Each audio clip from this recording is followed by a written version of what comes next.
how much in your eyes have the Eagles distanced themselves from everybody else in the NFC?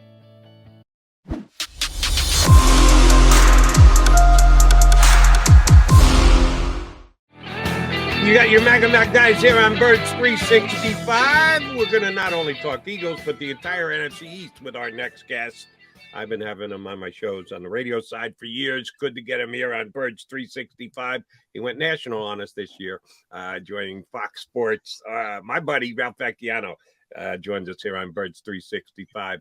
Ralph, good to have you. And before the season started, did you know the NFC East, which 2 years ago was certainly the NFC least, was going to become the NFC Beast? Best division in football? You had that all mapped out before the year started, right? Yeah, absolutely. And look, after decades of covering the Giants and Jets, I know winning football when I see it. So Yeah. clearly I had this pegged. If I were you, Ralph, I would take credit for it. It's Yeah. obviously your move to covering the NFC East has made them relevant again. Everybody, even the Washington Commanders, by the way, in a weird way. It's crazy. I took this job thinking it would be nice and quiet. Nobody would pay attention to me. I would just collect some paychecks, and sure enough, here's the spotlight.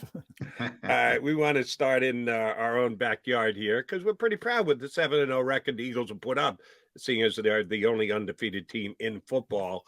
This week they've got a Texans team which seems woefully overmatched, and John and I were just talking about, did they have to beware of boredom tonight that they think they can just throw their helmets out on the field and win the game? You've been covering the NFL for many a year. Have you seen that? Is that just a sports talk narrative, or have you seen instances where teams came in, knew they were the better team, and then just either weren't ready or weren't prepared or didn't have their mindset straight? Is there any chance that happens tonight in Houston? Well, I think it can be real at times. There's so much preparation that goes into a specific opponent every week that it's hard to imagine, that there are Eagles or anybody on a team sitting in all these meetings and film sessions dreaming of the next opponent, not the one they're facing. So, but I think it's kind of human nature. At some point, there's going to be a letdown. The odds are pretty good that this Eagles team is not going to be undefeated. At some point, there's going to be a stinker that nobody is expecting. It's hard to see it against this Texans team. They are really, really bad in pretty much every phase of their game. Strange things do happen on Thursday nights, though. So, I wouldn't have expected a couple of weeks ago the Jaguars were up 14-0 on the Eagles. I wouldn't have expected that, knowing what I know of the Jaguars. But, a ball tips off of, I forget who it was, kind of Gainwell, I think it was, that Jalen Hurts throws. All of a sudden, it's a pick six. All of a sudden, it's 14-0. So, there certainly could be a break. We've seen the Eagles have trouble tackling at times, which, they're the young running back in Houston, Dameon Pierce, certainly could be a threat. There aren't a lot of other holes in the Eagles' offense. We've seen them slow down on offense in the second half. That could always be a problem. But this doesn't feel like the matchup where they should have any of those troubles. But, yeah, I guess anything's possible. Yeah, Ralph, I asked Nick Sirianni, and I didn't expect him to give me an honest answer. I asked him about trap games, and I expected to get the coach speak. And he said, yeah, they exist. Now, he never admits when they are, though. He'll never admit when a trap game is here. Short week, 1,500 miles away. They usually don't make you travel this far on a short week if you're the road team in the NFL.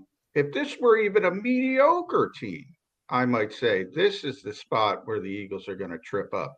But, man, I can't find anything with Houston. We're talking about a rookie running back. Larry Tunsil is a very good player. Yep. Brandon Cooks is probably not going to play because he's upset he didn't get traded. Mm-hmm. Are we seeing another one and done with Houston and Lovie Smith? It's certainly possible. If you remember back when he was hired, they seemed to be looking at everybody on the coaching carousel other than him. It was almost as if, they ran into him in the office one day and, oh, gee, he'd make a good coach, so come on down. So, I could certainly see with all the turmoil there, them deciding that, he's one and done. He hasn't done a great job. He doesn't have a great team. They've been a mess for so long. They're one of those organizations that you just sort of now expect there will be constant turnover until they can settle on the one guy and have some consistency. But I don't think that anybody in the league believes that Lovie Smith is there long term, even if he does get past this year. Want to get your take on what the national take on the Eagles is, because we have our own take here day in, day out, watching and covering the Eagles. A national take can be a different perspective. 7-0 is 7-0. There's no way to argue that. You can argue that the Bills should be power ranked number one, the Eagles number two. It really doesn't matter, but it's good, fun sports talk stuff. But legit 7-0. Vikings only one loss. Cowboys and Giants only two losses apiece. How much in your eyes have the Eagles distanced themselves from everybody else in the NFC? Oh, I think a lot. I look at the Cowboys as a legitimate threat. I look at the Vikings probably as a legitimate threat. I'm not so sure I believe completely in the Giants just yet. But the Eagles, to me, now having seen all of those teams, are far and above all the rest of them. I mean, they obviously show they're far better than the Vikings. The Cowboys, I think, will get better with Dak Prescott there, but they've got some holes that the Eagles just don't have. I mean, I look at that team and I don't see holes on the roster, and I love the way they're built. I'm old school. Playoff football to me is you're going to have to run the ball. You're going to have to stop the run. You're going to have to dominate the trenches, the line of scrimmage. I know it's a passing league, but when it comes right down to it in the playoffs, you still need those normal intangibles. And the Eagles have them, I think, better than any team out there, maybe other than the Bills. I mean, the Bills to me are right up there with them. I think they're 1 and 2 in the league. I think nationally, there might be a little bit of skepticism of where the Eagles rank, whether they are up there with the Chiefs and the Bills, only because they haven't shown that really explosive passing game that now everybody loves and everybody wants to see, because that's not the type of team they are. They're not, they've had games obviously last week where they throw a lot and have a lot of touchdown passes, but you're not going to see Jalen Hurts go out there and have to throw for 350 for them to win. It's just not that type of team. And I think that's what everybody thinks of now as a great team. So there might be a little skepticism of whether they're 1 or 3 or 4 or 5. But from what I've seen, I don't know what team out there is better than them. I'd love to see them play the Buffalo Bills right now. I think that would be a fun matchup because those, to me, are the 1 and 2 teams in the league. Ralph, let me tap into that old school mentality of yours, because one of my concerns with the Eagles, and there aren't a lot, is tackling.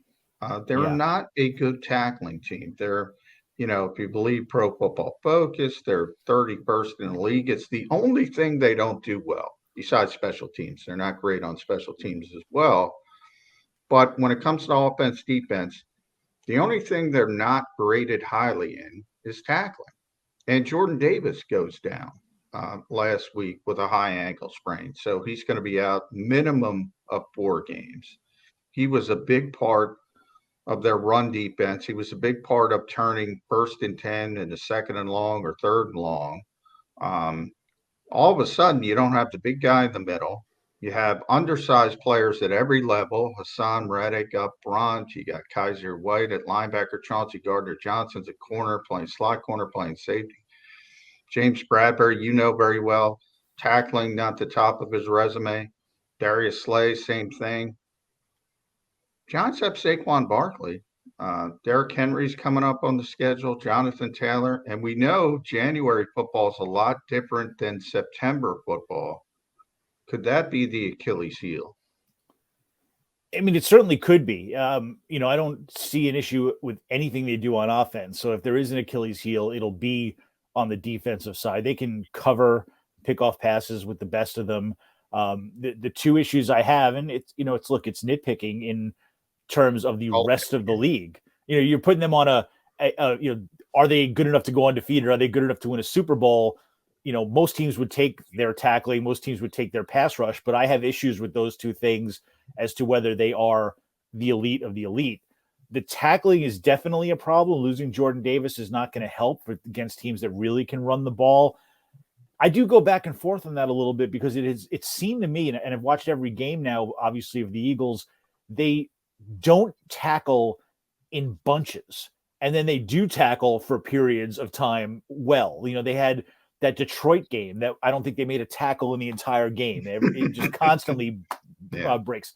They will go stretches of games where they're stopping guys like crazy. And then all of a sudden guys are breaking past them. And, it's more to me the inconsistency than their inability to do it. And the same with the pass rush. That pass rush will disappear for long periods of time, and then they'll come out and have 2 or 3 series in a row where they're all over the quarterback. And I don't quite know the answer to that as to why it just comes and goes, but could it be an Achilles heel? Yeah, absolutely. It's something to watch. If you're wondering who could take them out in the playoffs, I don't think the Giants have the passing game to really do that. You think you can load up against the run, but sure, Saquon Barkley could come in, and you tell me he's going to get 150 on him, I'd buy that. Same with the Cowboys. If they could come in and Pollard and Ezekiel Elliott could do something like that, yeah, I buy that completely, because that run defense is an Achilles heel, and I think the pass rush is as well. All right, you started to answer my next question, but let me get a little bit more out of you about the team that, yes, you covered for years, the Giants. You said previously that the Cowboys seem a little bit more legit to you right now than the Giants. Both teams, same record, but they did face off, and the Cowboys won up there in New York. So I think most people would agree with you if you're putting them in order. The standings say right now, Eagles, Cowboys, Giants. Is it just Daniel Jones and his inability to throw the football? The Giants' offense is just Saquon right, Saquon left, and a cloud of dust. They are 6-2. They've got one of the best records in the conference. What is it about the Giants that you're not ready to call them a true contender yet? Yeah, I'm swimming upstream here because they are 6-2, and that matters. And a lot of Giants fans keep telling me, shut up with the criticism of them. They're 6-2. Who's better than them? My problem is, I have 2 problems. One is I'm conditioned to the losing. I've covered them for a decade. I'm just used to this team not being very good.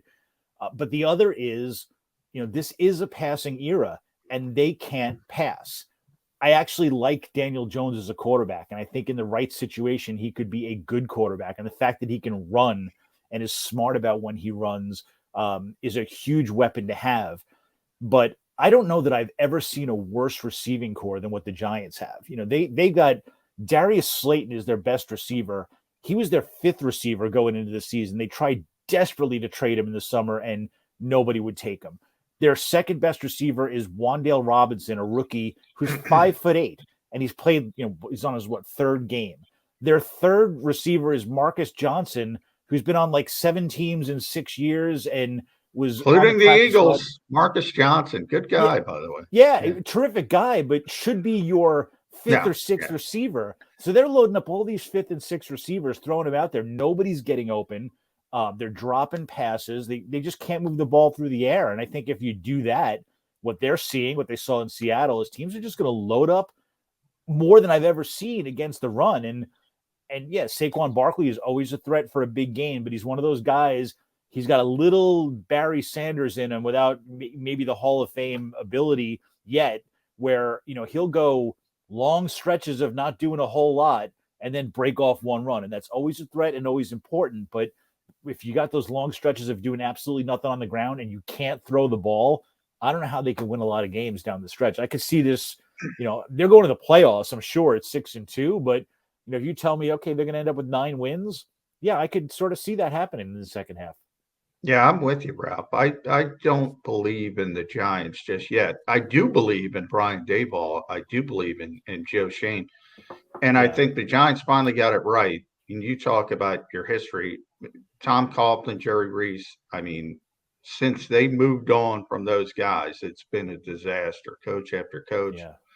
Yeah. We know Dave Gettleman. You talk about the receiver position. They got Kenny Galladay. Jody can tell you, I hated that Kadarius Toney pick, and he's out and so quickly. It's just been a disaster. Now they're going in the right direction, but I think they're even ahead in their own minds. I think they were saying, all right, this is a rebuild, and they're way ahead of where they thought they would be. The Eagles and the Cowboys have been coasting. All of a sudden, the Giants have the right people in place. Washington's going to have the right people in place, or at least better people. Shouldn't say right people. Looks like Daniel Snyder's going to be forced to sell this team, not because of the NFL, but because of Congress investigating him. Should the Eagles and Cowboys say, we're not going to have those free passes pretty quickly? Well, yeah, I think they definitely should be looking at it like that. I think they had to figure that those teams were going to turn it around eventually. The Giants certainly have a history of doing it, and they, you can't much as it feels like it sometimes in New York, you can't lose forever. At some point, you're going to start winning. So, but yeah, the Giants, I think, are headed in the right direction. I think they're definitely ahead of schedule. I always go back to Joe Shane's preseason press conference when we asked him for expectations, and he said, "We're going to do the best we can with what we have," which is not exactly, we're going to the Super Bowl. It was, a pretty stark admission of, I don't know what we have here. And, they didn't have cap room to do anything. They're piecing it together. This team is not their long-term plan. This team is what they were stuck with. So they're targeting next year and beyond when they've got the salary cap space, when they've got a chance to bring in more of their own guys. My only question with the Giants is this the beginning of them going up, or are they going to hit the reset button with a quarterback next year? Because it's going to be really tempting, no matter how well Daniel Jones plays, for Dable and Shane to bring in their own quarterback that they scouted, that they love, and restart the clock on the contract so they don't have to pay Jones, even if they don't give him a blockbuster contract, the franchise quarterback's still $25 million. So right. Do they want to give that to him, even in a short-term deal, or do they want to go get their own guy? That's going to be a tempting, big decision for them, and will determine how quickly they go in the right direction. But I think that this year proves good coaching, good GM. They are going in that direction. They'll get there. Right. And if they have Daniel Jones back again, I'll pull out the little hair that I have left. It just makes no sense to me whatsoever. Yeah, John started to go there. I want to go a little bit more full force. On Fox Sports, I read your article, other places writing about it as well. All of a sudden, Daniel Snyder has engaged with Bank of America to see what kind of interest there would be in selling the Washington Commanders. How much does it have to do with congressional investigation? How much does it have to do with pressure of the other National Football League owners? Does it really matter? If you're someone working for the Commanders right now, playing football 4-4, Taylor Heineke to the rescue, can you just put all this aside? We give the Eagles a lot of credit because they really do say players and coaches, narrow focus, next game, one at a time, blah, blah, blah. But it's difficult. It's hard.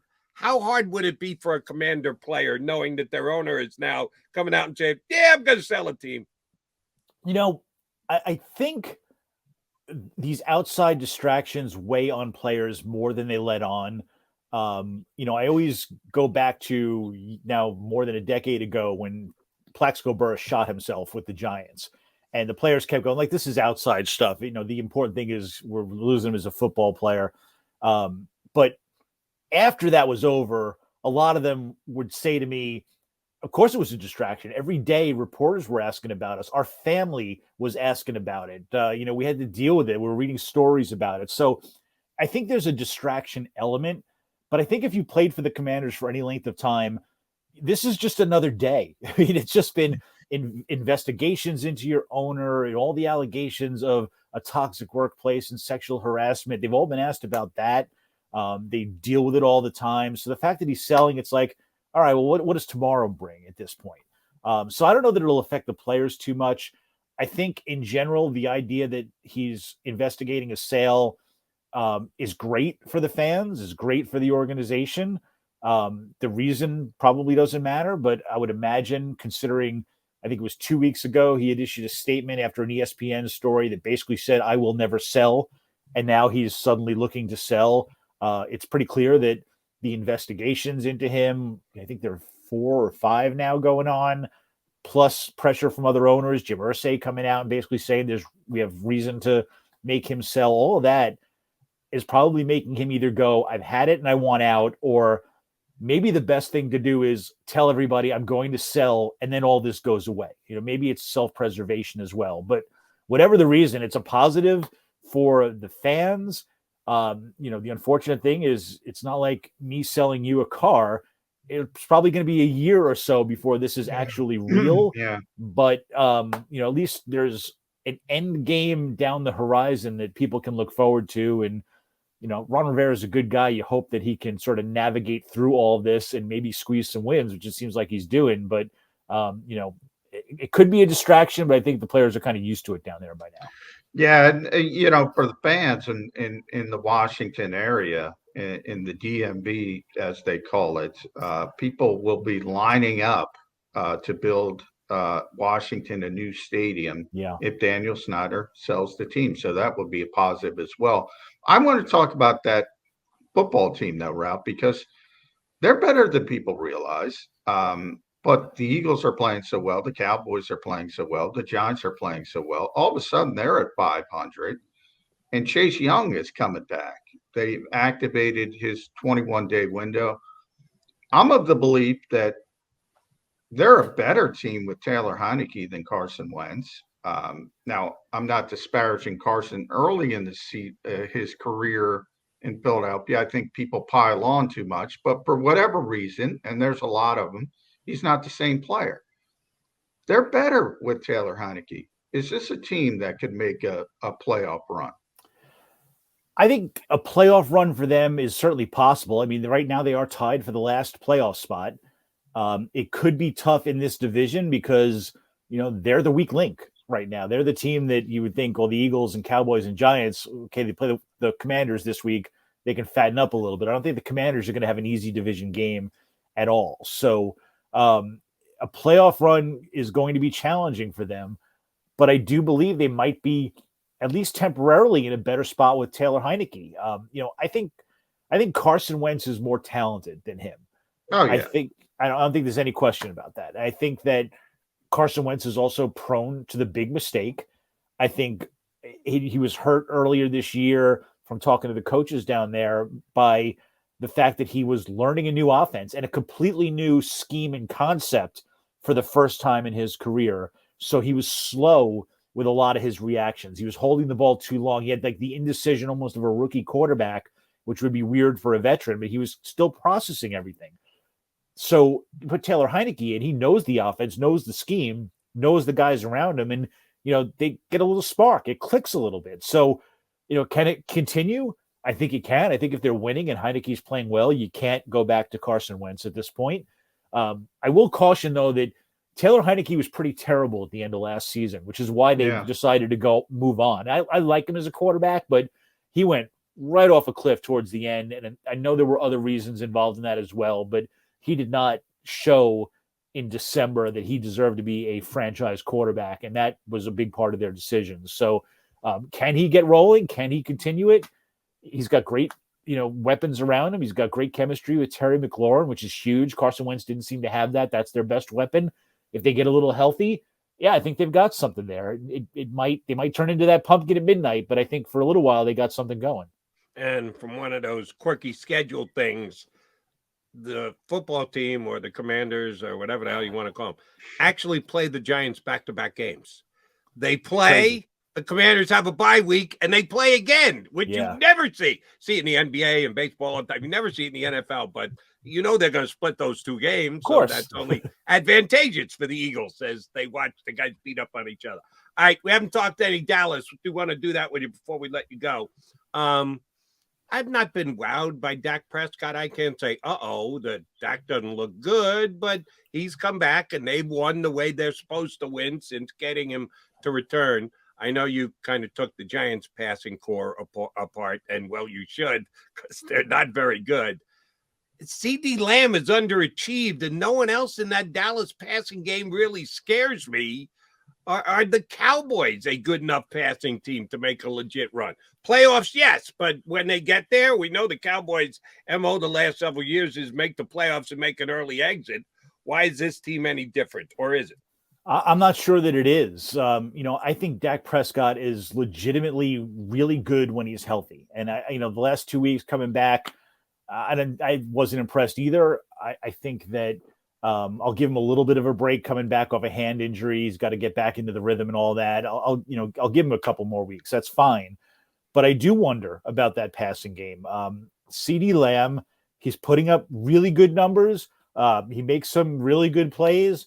And when I watch his overall body of work, it does not scream number one receiver to me. He doesn't have a lot of big plays. He's got 8 catches of 20 yards or more, 4 in the last 2 weeks, which is really good. But overall hasn't been a big play receiver, getting constantly double teamed, and he has no help. And this is why at the trading deadline, I'm honestly floored that the Cowboys did not go out and get a wide receiver. I really thought, I know Jerry Jones downplayed it, and Stephen Jones yesterday talked up the guys that they have, but Michael Gallup does not look like he's the same player coming off that torn ACL. Noah Brown's been a nice surprise, but he's a fourth receiver.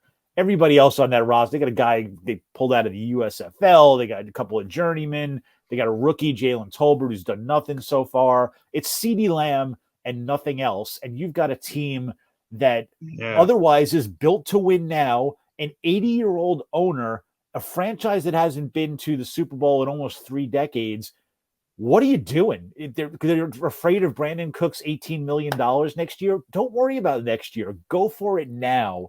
And the fact that they didn't, and this goes back to when they traded Amari Cooper, that they really never replaced him, that stuns me, because that second receiver to me puts them up there with the Eagles and everybody else, and they just don't have it. Agreed. Yeah, and Ralph, Brandon Cooks is with you. He was just as surprised and very upset that he is not a Dallas Cowboy.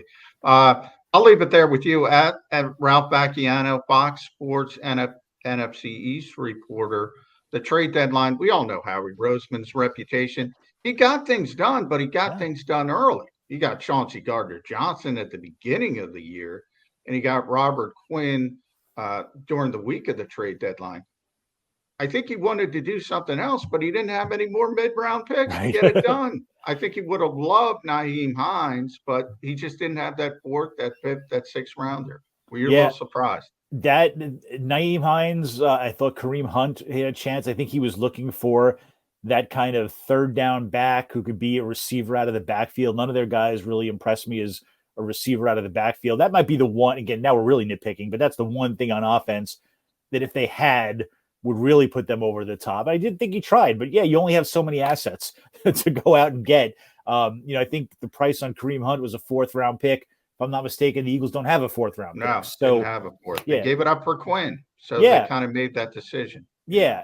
And so if, if the other team doesn't want a different combination or a 2024 pick, there's nothing you can do about that. So, I think he probably tried, but to me, and I don't get down on him for not being crazy active at the trading deadline because of exactly what you said. You look at his body of work. They traded for A.J. Brown. They traded up for Jordan Davis. They traded for Gardner Johnson. He is as aggressive as anybody in football, but he got it done in the offseason more so than the trading deadline. All right, Ralph, last thing, if you got a spare New York Daily News on your desk there, I want you to put your hand on it and the other one on your heart, so I know you'll be telling me the truth. Up on the wall. Watching tonight, Eagles and Texans, how tempted will you be to flip over to the Phillies and the Astros and watch Game 5 of the World Series, not at a 2 apiece, rather than the Eagles cruising with a 17-point lead early in the third quarter over the Texans? Jody, I'm a lifelong New Yorker and a Mets fan, so I am more tempted to flip over to the Great British Baking Show than I am to the World Series. Shot on goal on the Phillies. I'm happy covering the Eagles. Actually, the organization's great. The people are great. I'm happy for Eagles fans, but as a Mets fan, and I think everybody can respect this, it makes me a little sick to see the Phillies in the World Series. So I'm not. I don't know if everyone's going to respect it, Ralph. Well, Jalen Hurts pictures with Houston gear on because he's from Houston. He likes the Astros. That's not allowed in Philadelphia. Well, hopefully they'll respect my passion, even if they hate me for saying that. That's all right. Well, that's why I said you got to put your hand on the Daily News, because I needed truth out of you, and you gave us just that, Ralph. And Alicia on Birds 365, we appreciate the truth. Great job. Guys. We appreciate you joining us. We'll certainly get you back on later in the season. Thanks for getting up and doing it with us this morning, big guy. My pleasure, guys. Anytime.